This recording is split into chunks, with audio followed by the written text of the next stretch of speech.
Hello everybody, मैं doctor N के सिन्हा आप लोगों का डॉक्टर साहु एंड भाई में स्वागत करता हूं और मेरे चैनल को सब्सक्राइब करने के लिए धन्यवाद देता हूं।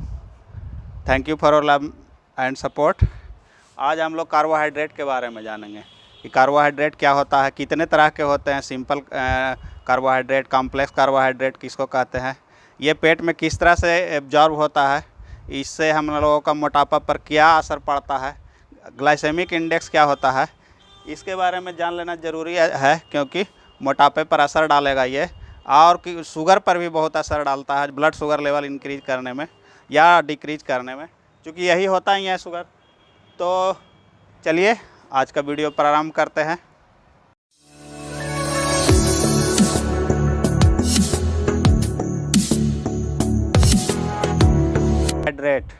Carbohydrates one of the 3 micronutrients of our body which needed, मतलब कि 3 माइक्रोन्यूट्रिएंट जो हमारे हमको लार्ज अमाउंट्स में चाहिए, कार्बोहाइड्रेट, फैट, प्रोटीन, उसी में से एक है। कार्बोहाइड्रेट हम लोगों को सबसे ज़्यादा ज़रूरी है, क्योंकि जो हम लोग ब्लड में ग्लूकोज होता है या शुगर होता है वो एवरी टिश्यू को चाहिए, every cells of the body को चाहिए और हर समय चाहिए, है ना।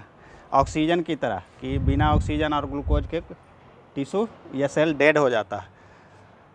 तो ये कार्बोहाइड्रेट है, इसलिए इसको हम लोग प्राइमरी सोर्स ऑफ एनर्जी कहते हैं, क्योंकि इसी से हम लोगों का शरीर जो है, सेल जो है, एनर्जी लेता है। यह हाइड्रेटेड कार्बन होता है, इसका वर्ड मीनिंग है कार्बोहाइड्रेटेड का।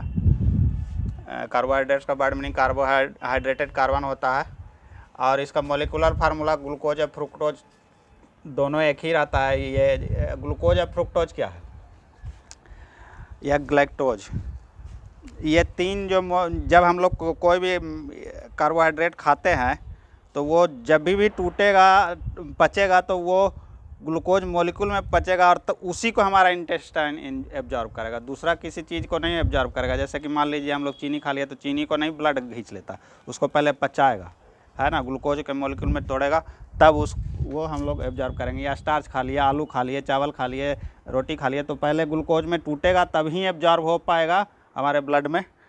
तो ग्लूकोज है जो एक यूनिट मान के चलिए कार्बोहाइड्रेट का, ग्लूकोज या फ्रुक्टोज, या ग्लैक्टोज भी होता है, ग्लैक्टोज रेयरली होता है, ये दोनों होता है। ग्लूकोज ही होता है मेनली, फ्रुक्टोज भी बहुत कम होता है। तो इसका मोलिकुलर फार्मूला ये है C6H12O6। कार्बोहाइड्रेट और फैट ऑर्गेनिक थिंग्स है, लेकिन इसमें नाइट्रोजन नहीं होता है, ठीक है। प्रोटीन में नाइट्रोजन होता है, आगे देखेंगे हम लोग। तो इसको हम लोग प्राइमरी सोर्स ऑफ एनर्जी क्यों कहते हैं, क्योंकि बॉडी जब भी हमारे ब्लड में ग्लूकोज रहेगा और सफिशिएंट अमाउंट में हम खाते रहेंगे, तो ये इसी से हमारा बॉडी जो एनर्जी लेते रहेगा, फैट वगैरह को जलाएगा भी नहीं, फैट की तरफ मुड़ेगा भी नहीं। और अगर कम ले लिए, जितना चाहिए शरीर को उससे कम ले रहे हैं, तो फिर वो फैट को जलाएगा का मतलब उसका ऑक्सीडेशन करेगा और उससे एनर्जी लेगा। तो इसीलिए फैट जो है सेकेंडरी एनर्जी सोर्स है हमारे शरीर का। और प्रोटीन जो है उसको टर्सरी कह सकते हैं, लेकिन ये जब दोनों नहीं रहेगा तो फिर वो प्रोटीन या मसल्स टिश्यू को जिसको कहिए उसको तोड़ के हमारा शरीर एनर्जी लेता है, लेकिन उसको हम लोग एनर्जी का स्रोत नहीं मानते हैं प्रोटीन का, और वो हमारी बॉडी में स्टोर्ड भी नहीं होता है। ये दोनों स्टोर्ड भी हो जाता है, ये जो है कार्बोहाइड्रेट और फैट, ये दोनों स्टोर भी होता है हमारे शरीर में। इसको याद रखिएगा कि ग्लूकोज या कार्बोहाइड्रेट और फैट ये दोनों स्टोर्ड होता है। अब हम लोग 1 ग्राम ग्लूकोज खाते हैं तो कितना एनर्जी देता है हमारे शरीर में, 4 किलो कैलोरी। और उसी तरह से 1 ग्राम प्रोटीन खाएंगे तो भी 4 किलो कैलोरी देता है। लेकिन जो फैट होता है ना, वो हाई कैलोरी चीज़ होता है, वो लगभग 2.25 गुना 9 किलो कैलोरी एनर्जी देता है बॉडी को। हालांकि वो सेकेंडरी सोर्स है, लेकिन वो देता है। अब ये एक चीज़ हो गया, एक काम हो गया ये शुगर का। अब ये दूसरा काम और तीसरा काम देखिए, essential for oxidation of fat. जब फैट हमारे सेल्स में जलता है ना, तो उसमें भी ग्लूकोज का उपयोग होता है। बिना ग्लूकोज के फैट का ऑक्सीडेशन नहीं होता, मतलब जलेगा नहीं वो, मतलब जलने कहने का मतलब है कि एनर्जी नहीं देगा वो, उसको ऑक्सीडेशन करके। और सिंथेसिस ऑफ प्रोटीन, जो नॉन एसेंशियल एमिनो एसिड्स होते हैं, जो पहले दो प्रोटीन जो होते हैं उसका यूनिट हो गया एमिनो एसिड्स। ये दो तरह के होते हैं, नॉन एसेंशियल एमिनो एसिड्स उसको कहते हैं जो हमारा शरीर खुद ही तैयार कर लेता है, और amino acids essential amino acid उसको कहते हैं जो हमें बाहर से लेना पड़ता है, इसलिए उसको एसेंशियल कहते हैं। अगर हम लोग बाहर से नहीं लेंगे तो उसको कमी हो जाएगा हमारे शरीर को। तो जो नॉन एसेंशियल एमिनो एसिड्स है उसका सिंथेसिस हमारा शरीर खुद करता है ना, ये बताएंगे। यहाँ पर रफ एंडोप्लाज्मिक रेटिकुलम में होता है राइबोसोम के द्वारा।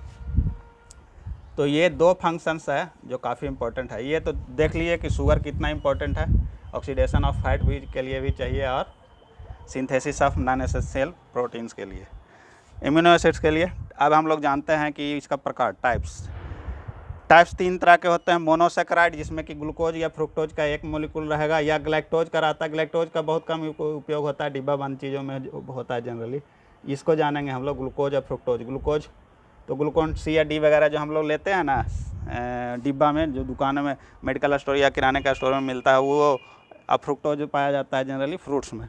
तो ग्लूकोज ये या फ्रुक्टोज अगर हम लेते हैं, उसको पचाने का शरीर का ज़रूरत नहीं पड़ता, क्योंकि इंटेस्टाइन सीधे खींच लेता है उसको, है ना। ग्लैक्टोज जो है इसको भी कुछ डिब्बा बंद चीज़ों में ये सब मिलती हैं। तो और इसमें एक ही मॉलिक्यूल है, मोनोसेकेराइड। मोनो मीन्स 1 और sugar means saccharide means sugar. तो एक मॉलिक्यूल शुगर का डाई होता है, डाई सेकेराइड। ये 2 हो गया, डाई का मतलब 2। इसमें 2 मॉलिक्यूल रहता है, जैसे सुक्रोज, चीनी में सुक्रोज रहता है, उसमें 2 मॉलिक्यूल ग्लूकोज का मिला हुआ रहता है। लैक्टोज भी में भी 2 मॉलिक्यूल रहता है, ठीक है। या तो ग्लूकोज फ्रुक्टोज रहा मिला हुआ रहा है, या फिर दोनों ग्लूकोज का ही रहा है। लैक्टोज जो मिल्क शुगर होता है ना, माल्टोज भी होता है, ये भी डिब्बा बंद चीज़ों में मिलता है, और भी जगह चीज़ मिलता है, ठीक ना। तो ये अब ये दोनों मोनो और डाई, ये दोनों को कलेक्टिवली हम लोग सिंपल कार्ब कहते हैं या शुगर कहते हैं, चीनी, सॉरी सिर्फ शुगर। अगर हम लोग चीनी के बारे में कह रहे हैं तो उसका मतलब रिफाइंड शुगर होता है ना, रिफाइंड शुगर। और शुगर कहने का मतलब ये होता है मोनो और डाई सेकेराइड दोनों कलेक्टिवली को हम लोग शुगर कहते हैं। और ये पॉलीसेकेराइड, पॉली मीन्स बहुत और सेकेराइड मीन्स शुगर। जाहिर सा बात है कि ढेर सारे ग्लूकोज और फ्रुक्टोज मिल करके पॉलीसेकेराइड बनाते हैं या पॉलीसेकेराइड होते हैं, जिसमें कि एग्जाम्पल है स्टार्च। जनरली हम लोग इसी को खाते हैं, स्टार्च। सेलुलोज जो होता है, फाइबर वाला वीडियो में बताए थे कि सेलुलोज जो होता है प्लांट का सेलुलर, उसी का बना हुआ रहता है, और वो पॉलीसेकेराइड होता है। वो हम लोग पचा नहीं पाते हैं, और लेकिन वो फाइबर का काम करता है, हम लोग को पेट साफ करता है, और भी बहुत सारा काम में मदद करता है। कब्ज दूर रहता है उससे, पेरिस्टाल्टिक मोशन में काम करता है, प्रीबायोटिक का काम करता है, डाइजेशन में हेल्प करता है, ठीक है। और इसी को हम लोग पॉलीसेकेराइड, जिसमें कि बहुत सारा मॉलिक्यूल जिसमें ग्लूकोज का मिला हुआ रहा है या ग्लूकोज फ्रुक्टोज सब मिला जुला कर है, तो उसी को हम लोग कॉम्प्लेक्स कार्ब कहते हैं। तो इसका एग्जाम्पल तो आप लोग देख लिए, है ना। ग्लूकोज तो बाज़ार में बिकता है, वो सब फ्रुक्टोज तो फ्रूट्स का हो गया, फ्रूट्स में जनरली मिलता है, और इसीलिए इसको सिंपल कार्ब कहते हैं, क्योंकि ये तेज़ी से पच जाता है। 2 मॉलिक्यूल है, तोड़ने में हमारे एंजाइम को देरी नहीं लगता, तुरंत तोड़ देता है और ब्लड में शूट कर जाता है, वो तुरंत पहुंच जाता है। अब हम लोग देखेंगे स्टार्च एग्जाम्पल देखिए इसका, सीरियल्स, चावल, गेहूं, मकई, ये सब। पोटैटो में भी स्टार्च रहता है, लेकिन वो उसको भी हम लोग का इंटेस्टाइन बहुत तेज़ी से पचा डालता है। स्वीट पोटैटो, उसमें थोड़ा ज़्यादा देरी पचाने में लगता है इंटेस्टाइन को।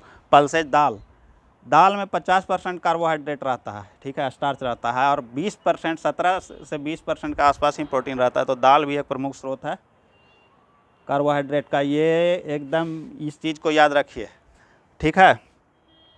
और ओट्स जो हम लोग खाते हैं, और भी एग्जाम्पल्स है, धीरे धीरे आएगा तो हम बताते जाएंगे। हम लोग जो एक काफ़ी कॉमन चीज़ खाते हैं, पका हुआ केला, कच्चा केला, ये दोनों में अंतर समझिए।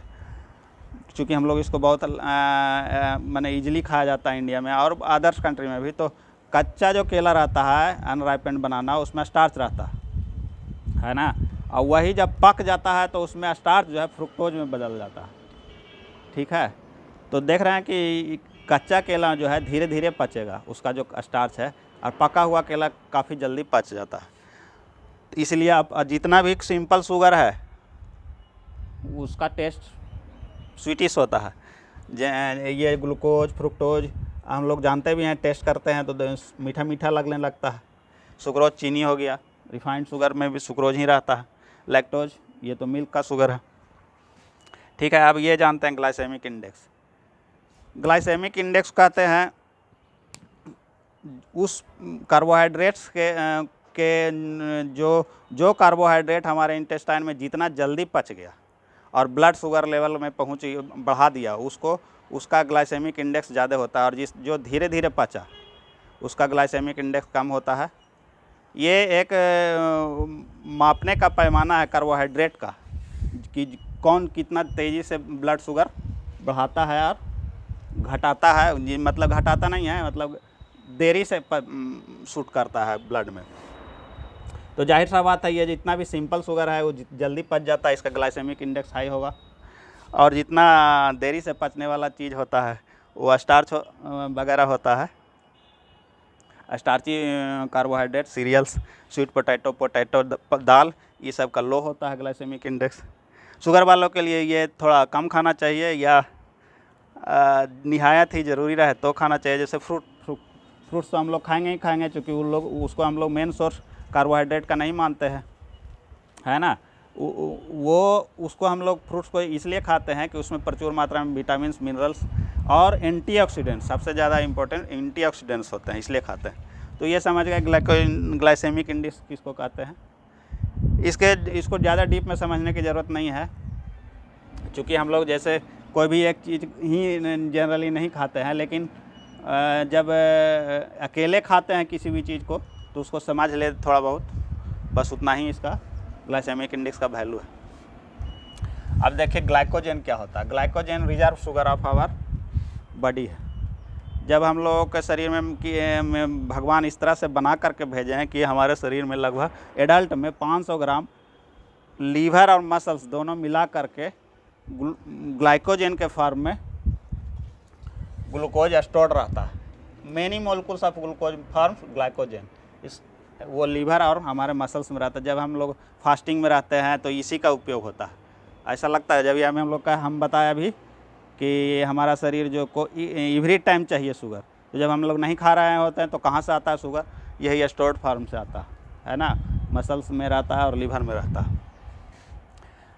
और जब बहुत ज़्यादा फास्टिंग कर लेंगे हम लोग, या बहुत ज़्यादा एक्सरसाइज कर लिए, या बहुत ज़्यादा दौड़ लिए, इस तरह का कुछ किए, तो फिर फैट से ग्लूकोज अगर कमा तो वो फिर फैट्स को तोड़ करके हमारा शरीर ग्लूकोज लेगा, लेकिन लेगा। इसको कहते हैं अगर शुगर लेवल, जो ब्लड शुगर लेवल होता है, आप देखे होंगे कि फास्टिंग का टेस्ट होता है और पीपी का टेस्ट होता है। फास्टिंग में 100-110 तक रहना चाहिए और पीपी में 140-160 मैक्सिमम तक के रहता है।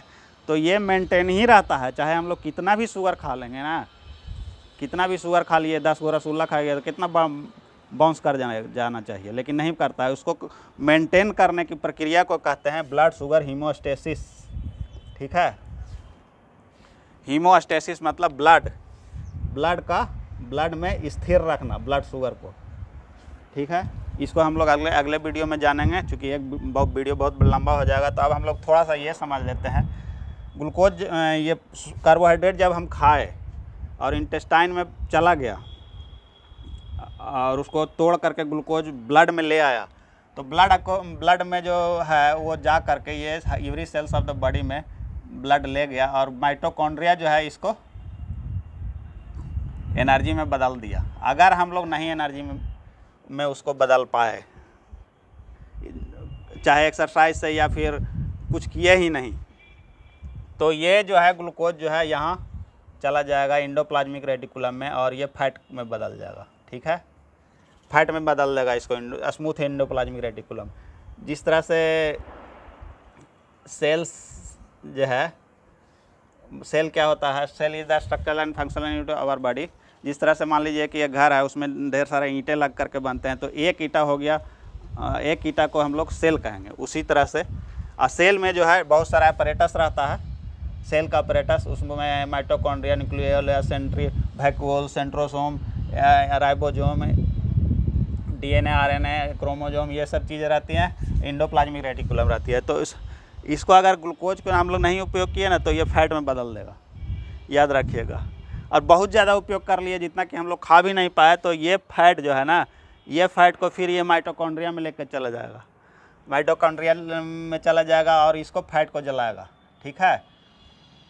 तो देख रहे हैं कि ग्लूकोज जो है या कार्बोहाइड्रेट जो है हमारे शरीर पर कितना असर डालता है वजन घटाने या बढ़ाने में।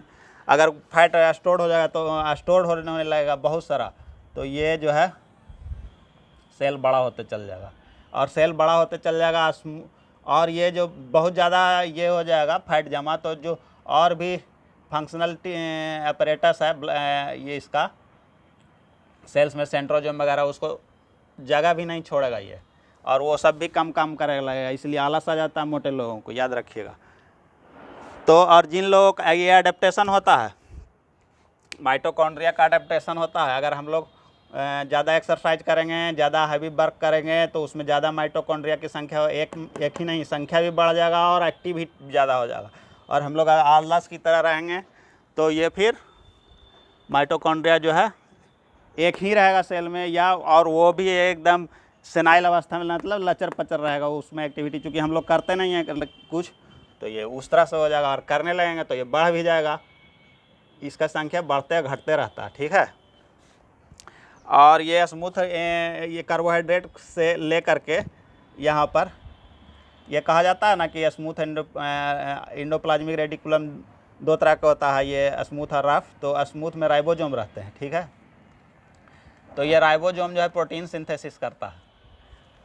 जब हम लोगों को वजन बढ़ाना रहता है तो कार्ब थोड़ा ज़्यादा खाते हैं, थोड़ा ही ज़्यादा खाते हैं, तो उसमें जो है राइबोसोम जो है यहाँ से ग्लूकोज ले करके, सेल में जो ग्लूकोज है उसको ले करके ये नॉन एसेंशियल इम्यूनो एसिड्स बना देता है, मतलब प्रोटीन सिंथेसिस करता है, जो कि हम लोग बताए यहाँ पर। ये दोनों चीज़ भी क्लियर हो गया कि essential for oxidation of fat जो है कार्बोहाइड्रेट की कैसे होता है, और सिंथेसिस ऑफ इम्यूनो एसिड्स कैसे होता है यहाँ पर। दोनों रिवर्सिबल है एक दूसरा से, अगर ज़्यादा खा लिए तो फैट में कन्वर्ट हो जाएगा, कम खाएंगे ज़रूरत से भी कम, तो ये फैट भी जला करके फिर ग्लूकोज में बदल देगा, और फिर से सेल श्रिंक कर जाएगा। पहले जो सेल बढ़ा था वो घट जाएगा, ठीक है। तो ये मोटापा कैसे बढ़ता है, कैसे घटता है कार्बोहाइड्रेट से, ये देख रहे हैं। और भी चीज़ें डिपेंड करती हैं, वो आगे बताएंगे। और अगले वीडियो में हम लोग ब्लड शुगर का हीमोस्टेसिस पढ़ेंगे कि कैसे मेंटेन रहता है हमारे ब्लड में शुगर का लेवल, और हमें क्या क्या करना चाहिए उसको मेंटेन करने के लिए। तो आज का वीडियो इतना ही कार्बोहाइड्रेट के बारे में। अब नेक्स्ट वीडियो में हम लोग मिलेंगे। जय हिंद।